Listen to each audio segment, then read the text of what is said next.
Hello everyone, welcome to Steno Aspirants. Get ready for the legal dictation containing 720 words at the speed of 90 words per minute. 3, 2, 1, start. Unlike natural calamities that are beyond human control, avoidable disasters resulting from human error or negligence prove more tragic and completely imbalance the intergenerational equity and cause irretrievable damage to the health and environment for generations to come.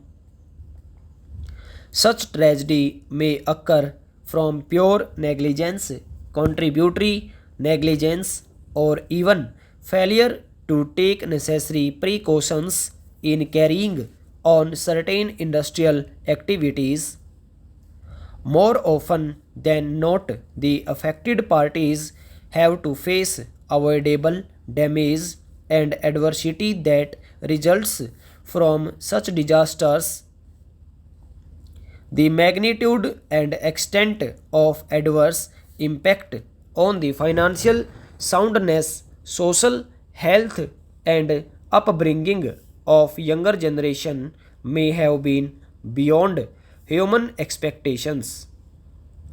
In such situations, and where the laws are silent or are inadequate, the courts have unexceptionally stepped in to bridge the gaps to provide for appropriate directions and guidelines to ensure that fundamentals of Article 21 of the Constitution of India are not violated.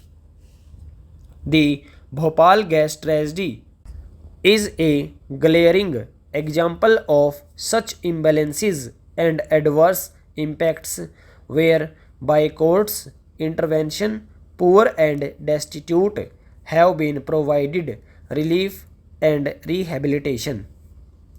The Bhopal gas leak disaster occurred on the intervening night of the 2nd 3rd of December 1984. Data reflecting the exact number of affected persons was not available initially. Earlier, it was felt that only a small number of persons were adversely affected in terms of health or otherwise by the leakage of toxic gases from the Union Carbide unit at Bhopal. However, the Scientific Commission for Continuing Studies on Effects of Bhopal Gas Leakage on Life Systems released a report titled The Bhopal Gas Disaster Effects on Life Systems in July 1987, which suggested otherwise.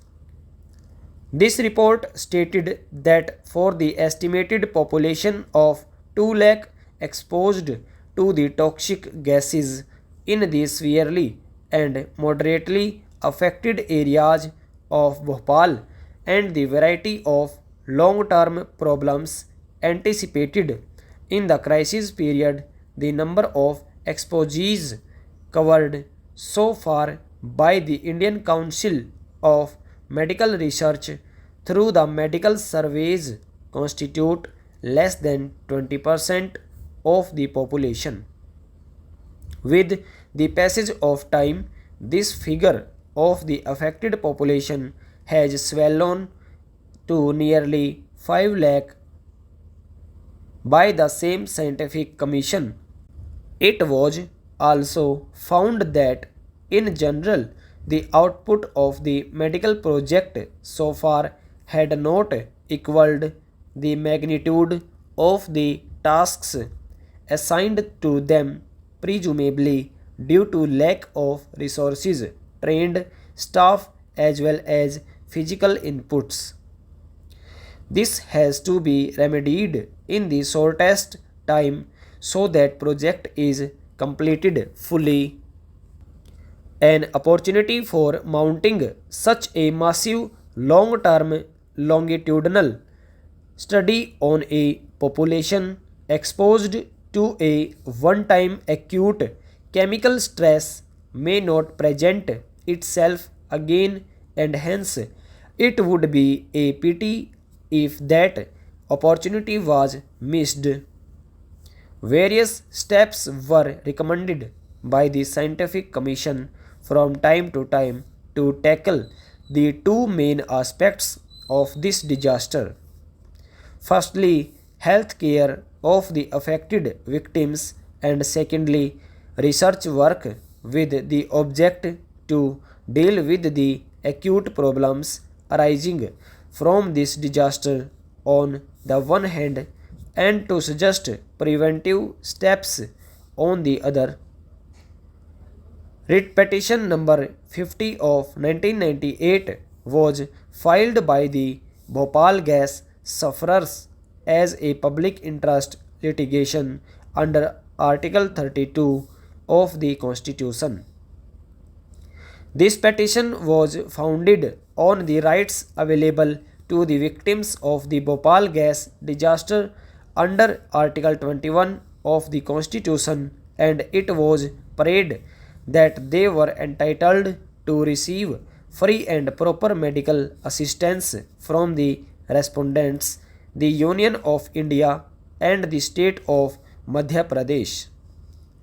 It was prayed that the respondents be directed to take effective steps in that regard, which inter alia included providing the free medicines and preparing a detailed plan of medical rehabilitation that ensured the availability of basic medical facilities to the gas victims. Lastly, it was also prayed that the ICMR be directed to resume and conduct research studies and to make public the reports published by it so as to provide the basic ground for issuance of appropriate directions by this court. This court has been passing various directions right from the filing of this petition and has directed certain effective and positive steps to be taken by the Union of India as well as the state of Madhya Pradesh to ensure providing of appropriate medical treatment to the gas victims. It is no use referring to the different orders passed by this court. Stop. Get ready for the general matter dictation. 3, 2, 1, start. The next item of expenditure which has attracted my notice is the expenditure on pensions. As much as 100 crores of rupees have been allotted for payment of pensions and other relief. May I once more point out to the Finance Ministry the hardship which people who have commuted their pension are suffering from. Some of the people who have commuted their pension have had the misfortune to live up to 70 to 80 years and have paid their commuted portion twice, and still this government exacts these payments from these commuted pensioners. I think the time has come when the Finance Ministry should look sympathetically at the lot of the commuted pensioners and restore the original pension at least 5 to 6 years after they have paid up the full commuted amount. Then I come to that white elephant in our government, namely the Planning Commission, which costs us rupees 10 crores. On a former occasion, when I made the remark that our Planning Commission is the costliest in the world. The Minister of State for Finance said that the French Planning Commission was as large, if not larger, and it was as costly as our Planning Commission. I challenged him to produce the figures. He said he had not the figures. I made some personal enquiries of the French embassy in Delhi, and they tell me that there is no special staff for the French Planning Commission, that the staff that try to implement the suggestions of the French Planning Commission are distributed over several ordinary ministries so that no special cost is incurred on the staff of the Planning Commission. Why should we not have a planning commission composed of representative experts, honorary experts, like the planning commissions of other countries, experts from industry, from labor, from the professions, from the private sector, as well as the public sector, who give competent and useful advice on planning to the government? As at present constituted, the Planning Commission is composed of people who are pledged to one social philosophy, namely the socialist philosophy, because the Planning Commission and the government plan not for prosperity but for socialism. If the Planning Commission is to plan for prosperity, if the government are to work for economic prosperity, the Planning Commission should be composed of representative experts from interests which are engaged in the promotion of economic growth. Very often we find in the reports of ministries the phrase that the Planning Commission has allotted so much money to this department or to that ministry. Who or what is the Planning Commission to allot sums of money?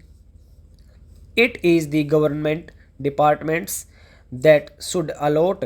It is the ministry, the cabinet, that should allot sums money to this or that department. That shows that the Planning Commission has become another department of government.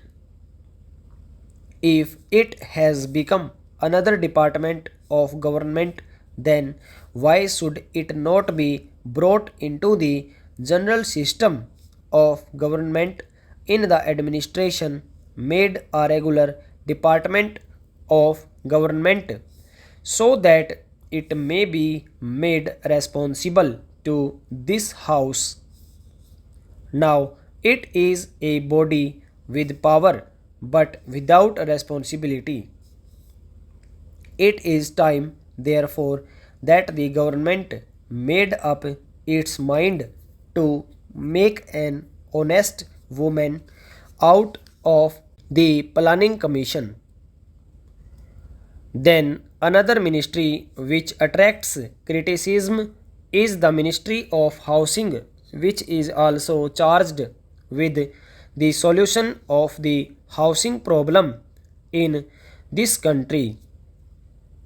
In order to solve the immense housing problem of this country indicated by the calculations of the Planning Commission itself, in order to place the housing position of India on a satisfactory footing, as many as 50 million rural houses have to be reconstructed. How can rupees 46 crores go towards the reconstruction of even a small proportion of this large number. I made a suggestion to the consultative committee of the Ministry of Housing that the government should consider the question of drafting and introducing into Parliament a housing law imposing housing obligations upon all employers, governmental or private, from the center down to the villages. I was told of certain practical difficulties which stood in the way. One difficulty pointed out by the ministry was that investment on industrial development would be considerably reduced if so much money was spent on housing. But has the government considered that housing itself is an investment, an economic investment? Stop. Over.